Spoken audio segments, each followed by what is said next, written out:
And we continue at 2:06 in the afternoon on the John Phillips Show. Mr. Randy Wang has the day off. He'll be back with us on Monday. 800-222-5222 is the telephone number, 1-800-222-5222. It is my pleasure to welcome our next guest to the program. He is the host of the Stone Zone, which is the hot new radio show in New York City, airing on WABC Monday through Friday at 8 o'clock Eastern Time in the evening, and on Sundays at 3 Eastern, so noon Pacific. You can get him online at stonecoldtruth.com and follow him on X at Roger J. Stone Jr., where he also occasionally gives out updates on what the Sunday supper is over at Casa de Stone, which usually involves an Italian gravy. Mr. Roger Stone, welcome. John, great to be with you again. Well, thanks so much for stopping by. And I've got to say, I don't know how much sports news you've been taking in of late, but the big controversy right now in the WNBA is that there's some mischievous youth in the audience there that are taking marital aids, and they're giving them the old heave-ho, and they're throwing them on the hardwood as the games are being played, and all of those clips are going viral. And I thought to myself, these kids are lucky, because if Amazon.com was around when Dick Nixon was running against Helen Gahagi and Douglas, Nixon would have beat him to the punch. Oh, they can't lick our dick, that's for sure. One of my favorite campaign slogans of all time. John, this is an extraordinarily important day because yesterday, late in the day, about 4:30, Attorney General Pam Bondi signed an authorization for Deputy Attorney General Ed Martin to pursue criminal charges against Senator Adam Schiff for mortgage fraud. What the good senator did is declare that both his condo in Burbank and his home in suburban Maryland were both his principal legal residences. Therefore, he illegally qualified for a lower mortgage rate and a lower insurance rate and a tax break in both states. This is, of course, a felony. If you or I did this, we'd already be in the slammer. So justice is finally going to reach Watermelon Adam Schiff. Okay, so the condo in Burbank is apparently one bedroom, and I think the wife is still with them. I don't know if the adult children live with them at home, but the home in Maryland is a sizable home, which is a home that you would expect a large family, or at least a family of four, to have. If you have a couple of people and kids that are coming and staying with you, a one-bedroom condo isn't going to do the trick. I think it's obvious to anyone paying attention that the home in Maryland is where they actually live. Do you think there's any chance at all, if he gets a fair trial, he's going to be able to beat this in court? Well, the law is very, very clear. The federal finance the Federal Finance Authority's fraud unit turned up this crime. Many other people have been convicted of it. The evidence is overwhelming. I think we both understand that this minor crime of mortgage fraud dwarfs the more serious crimes that I believe he's guilty of. Look, he was involved in a seditious conspiracy to remove the president of the United States based on his false claim that he had, quote, seen more than circumstantial evidence of Russian collusion with Donald Trump's campaign for president in 2016. He never produced any such thing after spending $30 million in an investigation. He broke the law and the House rules in his efforts to entrap me. I did make misstatements when I voluntarily tested before the House Intelligence Committee, but none of those statements were material. In other words, there was no underlying crime to lie about. Certainly no Russian collusion, no WikiLeaks collaboration. The government never produced any evidence to the contrary. So in my case, he was responsible for a frame job in which they then turned around and threatening me with 7 to 9 years in prison, tried to get me to testify falsely against President Donald Trump, something I refused to do. Now, because that ongoing seditious conspiracy to engage in treason continued with the raid at Mar-a-Lago, the president's home just up the road here in Palm Beach, that means that these charges could be brought before a grand jury in Florida, and the trial could take place of Schiff, Comey, Brennan, Clapper, Biden, Susan Rice, Hillary Clinton herself, and many others in this ongoing seditious conspiracy, which means there's a high probability of a fair trial and therefore a high probability that they will get convicted, which to me would be a fitting end to what was the greatest single dirty trick, the greatest single abuse of power in the history of the country. It was the use of the authority of the United States government to try to remove a duly elected president using completely fabricated evidence. It's really wild when you think about it, because when you think of criminal conspiracies are when one or more people get together to break the law. So 9/11 was a conspiracy because you had Osama bin Laden and others, part of the terrorist network that got together that did that. The assassination of Abraham Lincoln was a conspiracy. There were multiple people who wanted to assassinate multiple government officials, including the president, the vice president, and one of the cabinet secretaries. But what you just described, what happened with Russiagate, where there was no there, there was no beef at any point in the entire investigation, was a bunch of people who wanted to change the story because the storyline, which was Hillary's emails at the time and various sins that she committed, was something that didn't cut their way. So they needed a different storyline out there that would then change the conversation. And it wasn't even just one or two people in the government. I mean, it was people in the media and people elsewhere. I mean, it's wild to think about that actually happened. Well, you're absolutely right. Among the documents that Tulsi Gabbard, the director of national intelligence, who I think it deserves enormous credit because the deep state fought her tooth and nail over these disclosures. But among the documents that she declassified is an email from a top aide to Hillary Clinton, basically saying that HRC, that's Hillary Rotten Clinton, had approved the proposed plan to smear Donald Trump as an agent of Russia in order to, quote, distract from the controversy regarding her illegal email server and also to denigrate Trump as having won the election with the assistance of Russia. So they knew from the beginning that none of this was true. Barack Obama was anticipating a national security intelligence briefing into which John Brennan, the Islamic convert, admitted communist who was the CIA director, had wedged the Steele dossier. He knew the Steele dossier, which was a report paid for by Hillary Clinton and fabricated by a former British intelligence agency, that Donald Trump had dallied with Russian prostitutes when he visited Russia as a private businessman. They knew that that was a fraud. They knew it was a complete fabrication, but Brennan inserted it into the president's intelligence assessment so that it could then be used as the rationale for the launch of Crossfire Hurricane, that is the FBI operation to try to remove Donald Trump, as well as justifying the appointment of Robert Mueller, who we now hear quite sadly is been institutionalized into a home. I think he was actually non-compos mentis during the investigation. He pretty much proved that in his congressional testimony.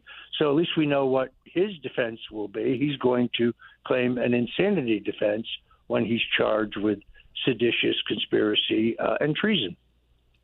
We're speaking with Roger Stone, who you can follow on X at Roger J. Stone Jr. Roger, before you, we spoke with John Morgan, who is a Democratic mega donor who has since left the Democratic Party because he's so angry at what they did in 2024. I asked him about Kamala Harris and her taking a pass on running for governor here in California and the prospects of her running for president again. He says she is DOA. He said that her people who worked for her during the campaign lied to her and kept her in a bubble and convinced her all through the campaign that she was going to win the election and that she was beating Donald Trump in the polling. And on election night, she actually thought she was going to be elected president of the United States and was genuinely surprised when she lost. He said that they burned through all of the money and still have debt that they need to retire. And all of the mega donors that financed that campaign feel like they were burned by her and Biden and specifically the team around them. And they will never lift a finger to help her for any office that she runs for in the future, whether it be governor of California or president of the United States. He said he's talked to other Democratic donors and they're all through with her. What do you make of that?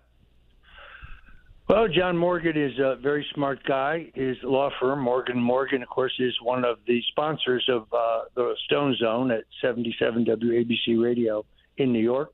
By the way, you can listen to us at WABCRadio.com every day at 8 p.m. Eastern, 5 days a week, and from 3 to 5 on Sundays, once again at WABCRadio.com. John Morgan is one of the smartest guys I know when it comes to both law and politics. He's a very shrewd guy.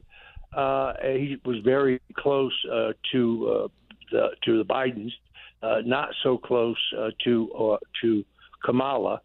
I guess I look at it in the macro sense, meaning if you looked at a poll today among Democrat primary and caucus attendees, she would still handily lead, simply because she just spent in excess of, $1 billion running for president.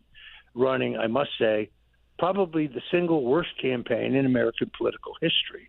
The real question would be, John, who would beat her? J.B. Pritzker? I mean, that guy's so fat he has his own zip code. I don't see any. I mean, Gavin Newsom, he'll do for America what he did for California. Not much of a slogan. So it's a weak field. Their problem is the Democrat nominating process cannot produce a moderate. There are no moderates left in the Democrat primary. They are now the party of Zoran Mamdani and AOC and Jasmine Crockett and, I hate to say it, Kamala Harris, a radical fringe that is far out of step with the average American.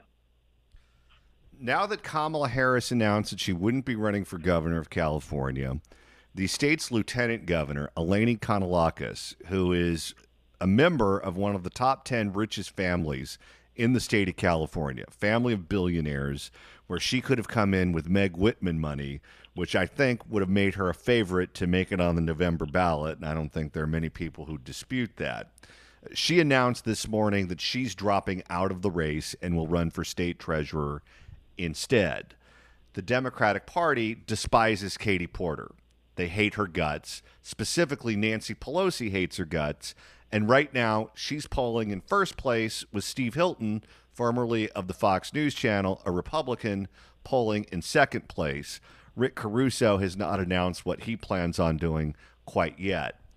I spoke to someone in the Democratic Party today, a strategist, who said that Nancy Pelosi is kicking tires on potentially having her daughter, instead of running for Congress, to replace her as the congresswoman from San Francisco, switching over and running for governor of California. Can you imagine a scenario where Nancy Pelosi's daughter becomes governor of California?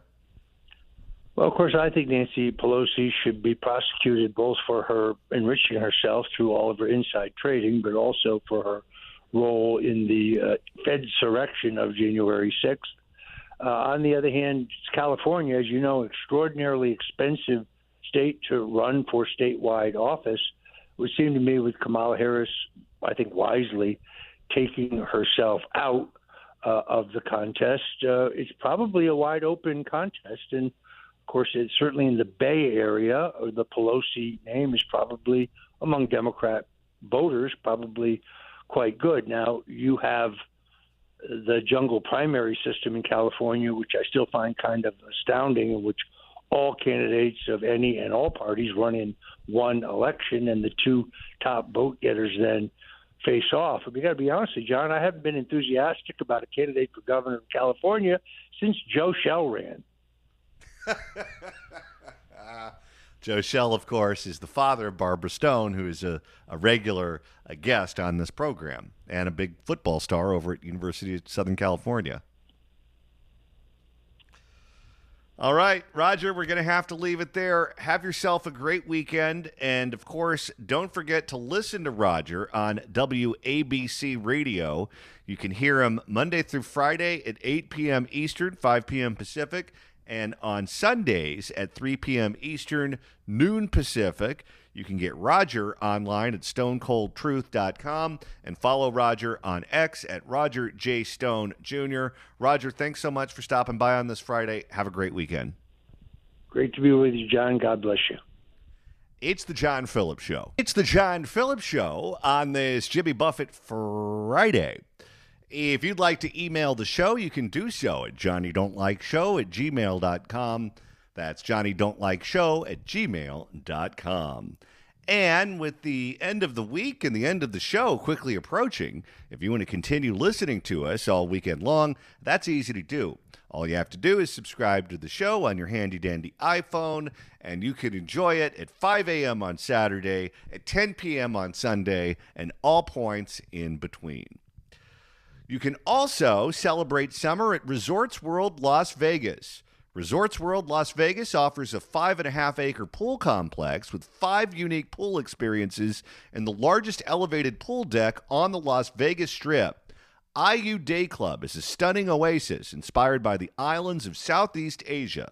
If you're caller number 9 right now at 888-790-5222, that's 888-790-5222, you'll win a Resorts World summer getaway, including a 2-night stay at Resorts World Las Vegas, 2 VIP passes to IU Day Club, and $175 in food and beverage credits.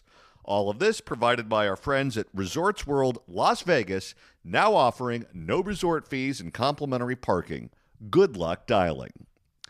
All right, if you want to weigh in on the interview with John Morgan, on the interview with Roger Stone, on what's going on right now with the WNBA, on the Lieutenant Governor, Eleni Kanalakis, opting against running for governor, and Katie Porter now sitting in the catbird seat, polling at number 1 in that race. Any and all topics that we've talked about today, or this week for that matter, we'd love to hear from you at 800-222-5222, 1-800-222-5222. Your calls coming up right here on The John Phillips Show. John Phillips here for Hollywood Suits. Guys, I met the owner at the Orange County store, and the place is amazing. It's like Disneyland for suits. If you're buying your suits at retail stores or expensive men's stores, chances are they're made by the people who own Hollywood Suits. At Hollywood Suits, they make it all. They make the fabric, they make the suits, and they sell directly to you from their 3 gigantic locations in Hollywood, Torrance, and Westminster. Listen to this amazing deal. 3 wool suits, the finest fabric for only $599. On top of that, they add in 3 cotton shirts, 3 silk ties, belt, socks, and handkerchiefs, all at no extra charge. They sell everything: slacks, shoes, overcoats, tuxedos, dinner jackets. It's an amazing place. They have all the major brands from Armani, Canali, Salvatore Laurenti, and so many others at the lowest prices anywhere. Give them a call at 800-SUITS-99 or find them online at HollywoodSuits.com. It's the John Phillips Show on this Jimmy Buffett Friday. 800-222-5222 is the telephone number. 1-800-222-5222 if you want to weigh in on any of the topics that we've talked about this week, including one of the topics that got a massive reaction, not just from phone calls, but from emails as well, is: has tipping culture gone too far? We did that the other day. And I'll tell you, everyone seems to have had it with the tipping culture going too far. And again, it's important to clarify, waiters, bartenders, people who cut hair, I'm not objecting to tipping those professions. That's fine.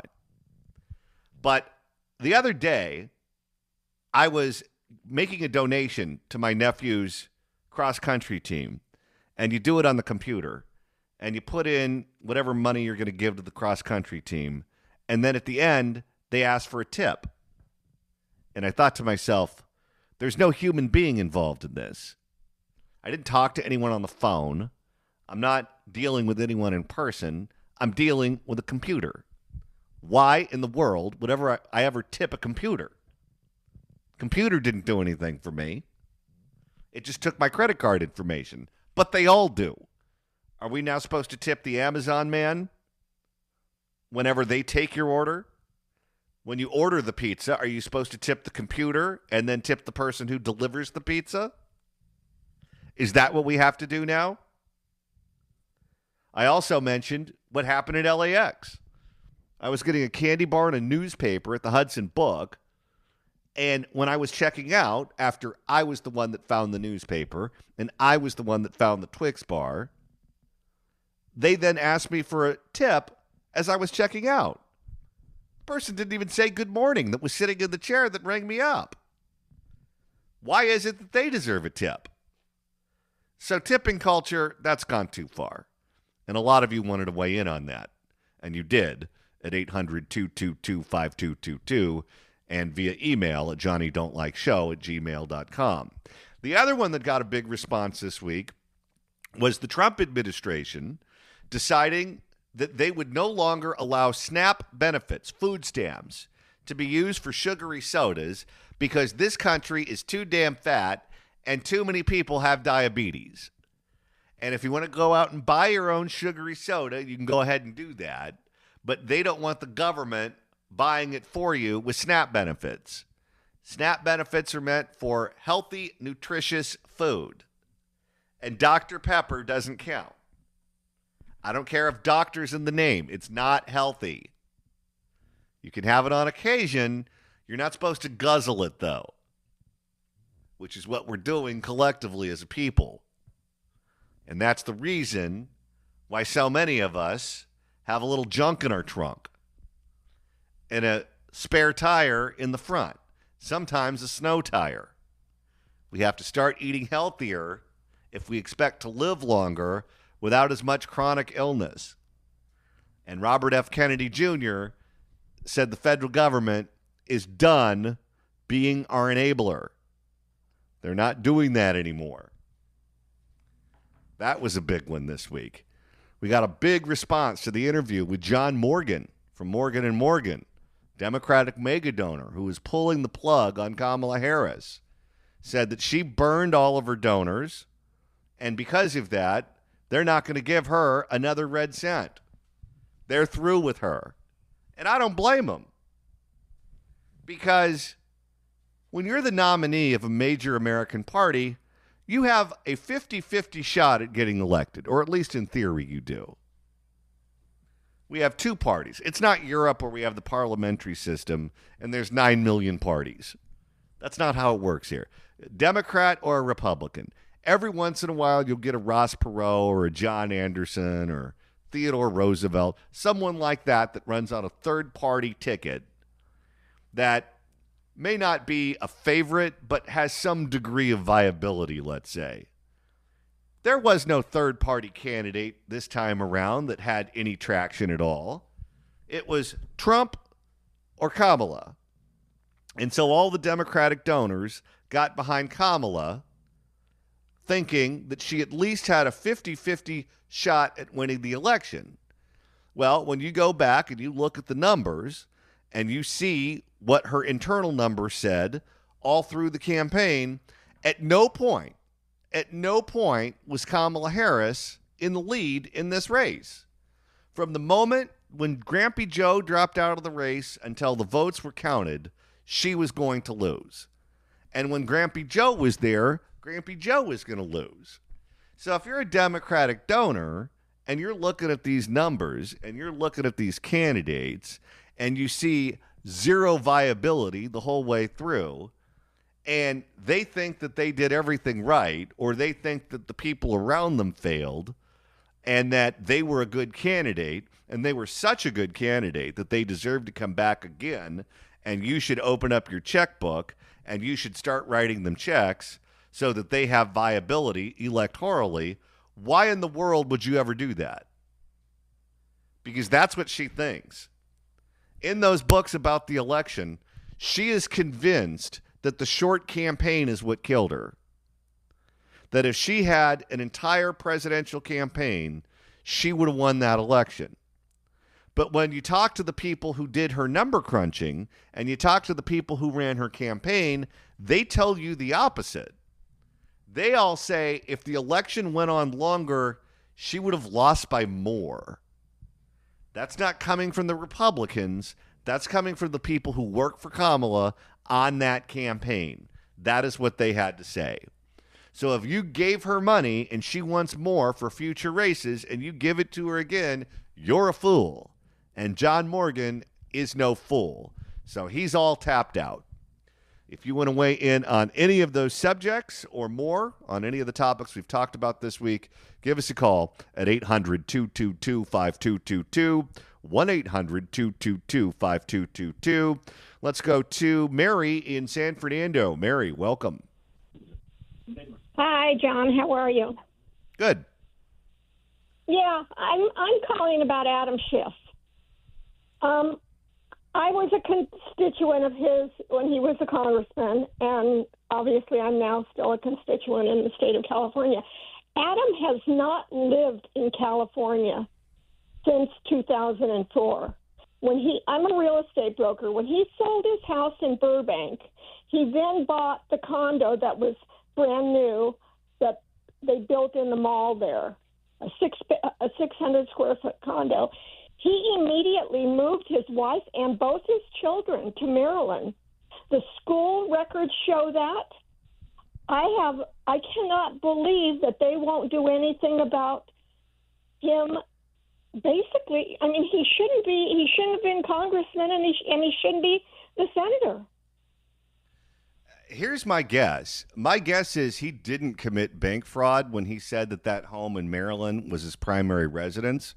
My guess is that's probably true, as you just described, which means if he's a resident of the state of Maryland, he is ineligible to represent the state of California in either the House of Representatives or the United States Senate, meaning he was illegally casting votes the whole time he was there.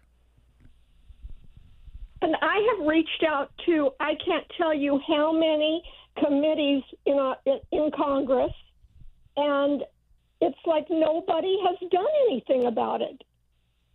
You know, this has been going on for 15 plus years. And you know what's so weird about it? Here's what's weird about it. They do prosecute people for that. They do prosecute people for residency issues because Rod Wright was the state senator in Los Angeles. I think he was he was alleging to live at one address in Los Angeles, but he was living in Inglewood or vice versa. It was one of those two.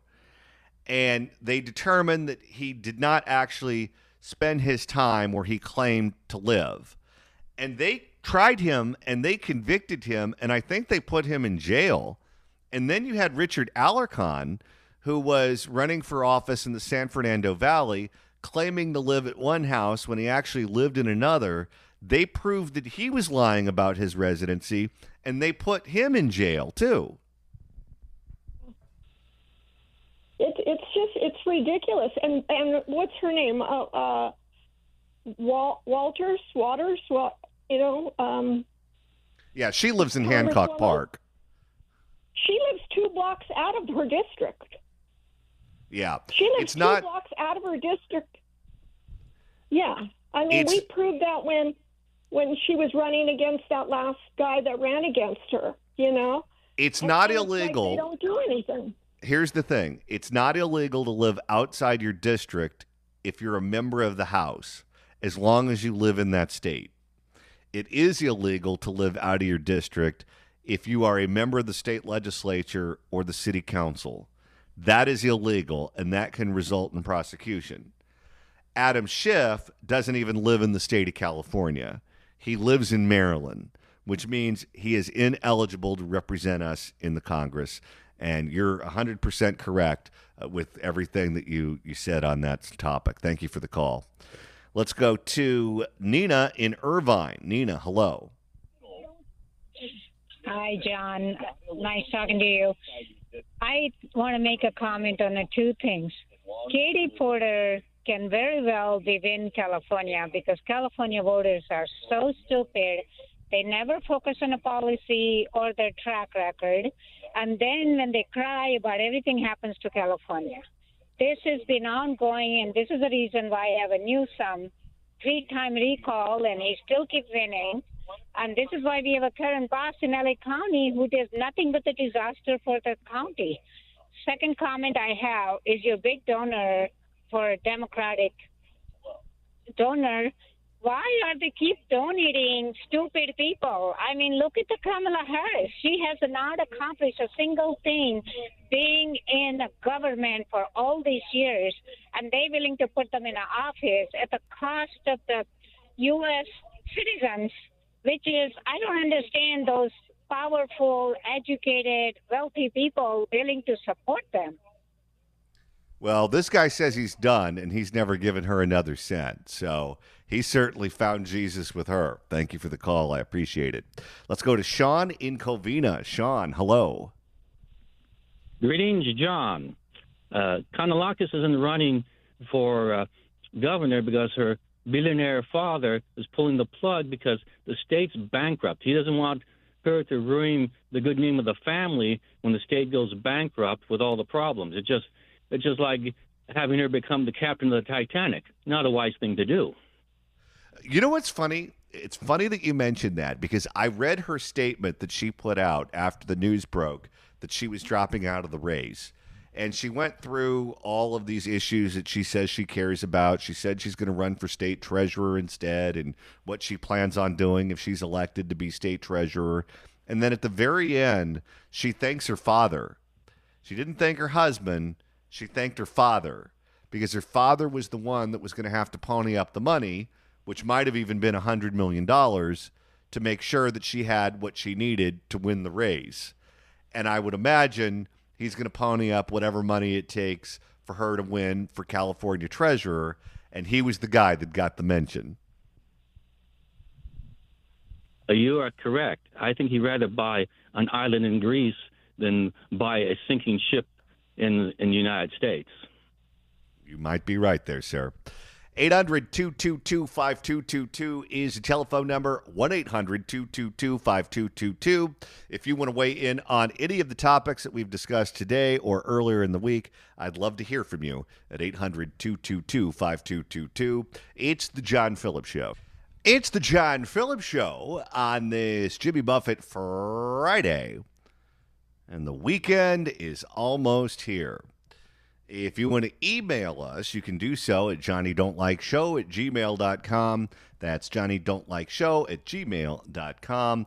And again, if you want to listen to us over the weekends, there's no live show on Saturday. There's no live show on Sunday. But you can listen to the podcast edition of this program. All you have to do is subscribe on your handy-dandy iPhone. All of the episodes will be downloaded automatically to your phone for your listening pleasure.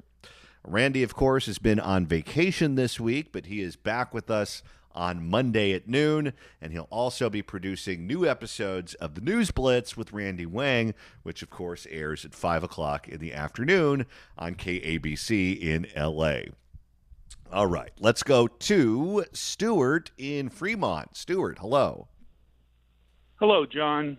Happy Buffett Friday. Love your program. We can only take too much of Sean Hannity in the Bay Area. My comment is this. You know, on that credit card tip that you got? Yes. They were thinking of, you know, when you do that oftentimes for charity, they say, do you want to cover this much for the convenience fee so they don't lose their transaction? It's usually like 1 or 3%. So maybe their wording was just off, but it doesn't make sense to ask for a tip against the computer for sure. Yeah, no, they specifically said tip. That was one of the reasons that it caught Wow. my eye. And for a convenience fee, it wouldn't be $9 for a $50 donation. No, it would you're be right. much It less wouldn't- than it that. wouldn't. So, yeah. Can I make another comment? Sure, go ahead. Yeah, all the thugs running around our big cities in California and even small cities. Why don't we start enforcing the no tinted window vehicle code? Because those thugs are driving around in windows you can't see through for most of the time. Now, if they just started pulling people over for that vehicle violation, we might get a few more thugs off the street. What do you think? Well, there are certain cities, including San Francisco, that told the cops to back off and to stop pulling people over for expired tags. Because if they pulled Right. people over for expired tags, then what you would result is finding out other things that they did that are wrong, like having a warrant out for their arrest, things of that nature. And they just Right. take the attitude of hear no evil, see no evil. My guess is if they won't let the cops pull people over for expired tags, there's no way they're going to tell them to go ahead and step up enforcement for tinted windows. But thank you for the call, sir. I appreciate it. That's it for us this week. I'll be back with Randy on Monday at noon for another edition of The John Phillips Show.